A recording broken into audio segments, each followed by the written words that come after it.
చూస్ country delight, live better. ఇప్పుడే country delight app ని download చేసుకోండి.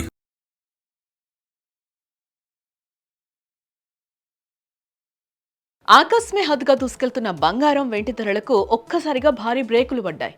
అమ్మో బంగారం కొనలేనురా బాబు అని సామాన్యులు భయపడే స్థాయికి చేరిన పసిడి ధరలు ఒక్క రోజులోనే కుప్పకూలాయి. అసలు ఈ సడన్ ట్విస్ట్ వెనుక ఉన్న అసలు కదేంటి?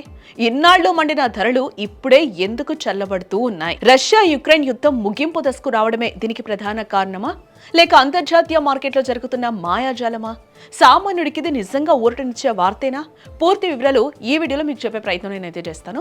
గత కొంతకాలంగా అడ్డు అదుపు లేకుండా పరుగులు తీసిన బంగారం ధరల్లో ఎట్టకేలకు డౌన్ ఫాల్ అయితే మొదలైందని చెప్పుకోవచ్చు. ఇప్పుడు తులం బంగారంపై ఒక్క రోజులోనే ఏకంగా 3,500 రూపాయల వరకు తగ్గడం ఇప్పుడు హాట్ టాపిక్ గా మారిందని చెప్పుకోవచ్చు.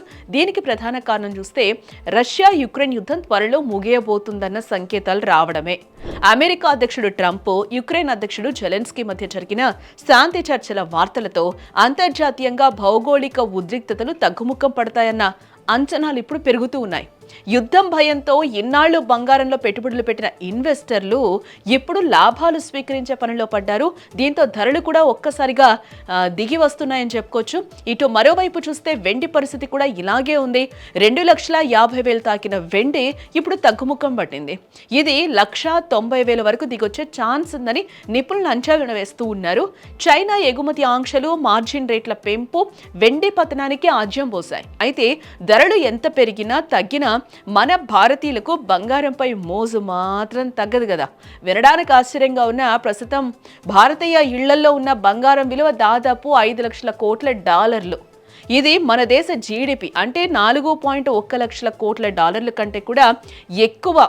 అంటే మన వాళ్లకు బంగారం అంటే ఎంత పిచ్చో అర్థం చేసుకోవచ్చు. ఇక్కడ మనం ఆర్బీఐ కూడా ఈ ఏడాది 75 టన్నుల బంగారాన్ని కొనుగోలు చేసి తన నిల్వలను 880 టన్నులకు పెంచుకుంది. మొత్తానికి యుద్ధం ఆగిపోతే ప్రపంచంలో స్థిరత్వం పెరుగుతుందన్న ఆశే ఇప్పుడు బంగారం ధరలను తగ్గిస్తోంది. అయితే ఇది కేవలం దిద్దుబాటు మాత్రమేనని, ధరలు మరీ సగానికి సగం పడిపోవని నిపుణులు హెచ్చరిస్తూనే ఉన్నారు.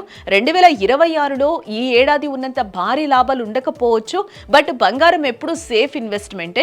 సో బంగారం కొనడానికి వెయిట్ చేస్తున్న వారికి ఇది ఒక మంచి తరుణం కూడా కావచ్చు. మరి రాబోయే రోజుల్లో బంగారం ధరలు మరింత తగ్గుతాయని మీరు భావిస్తున్నారా, లేక మళ్ళీ పెరుగుతాయా? మీ అభిప్రాయాన్ని కామెంట్స్ రూపంలో మాకు తెలియచేయండి.